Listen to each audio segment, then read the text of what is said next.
வணக்கம். நெருப்பு தமிழன். ஆதவ அர்ஜுன் எந்த பக்கம் இருக்கிறாருன்னே தெரியல. பனை மரத்தில் ஒரு குத்து குத்துறாரு, தென்னை மரத்தில் ஒரு குத்து குத்துறாரு. விசிகா திமுகவினுடைய கூட்டணியினுடைய பிடியில் சிக்கி தவிச்சுக்கிட்டு இருக்கு. ஆனால் இவர் சுதந்திர பறவையாக வெளியில் வந்து வெலாசுன்னு விளாசுறாரு. மன்னராட்சியை ஒழிப்பேங்கிறாரு. வேங்கை வயலில் மலம் கலக்கப்பட்டது, அதற்கான விடிவு என்ன அப்படின்னு கேட்குறாரு.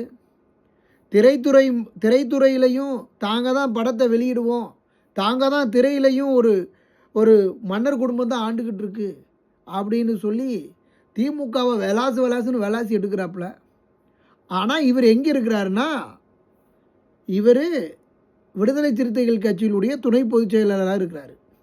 ஆனால் அங்கே இருந்துக்கிட்டு திமுகவை குத்துன்னு கும்மாங்குத்து குத்திக்கிட்டு இருக்கிறாரு. என்ன நடக்குதுன்னு தெரியலை.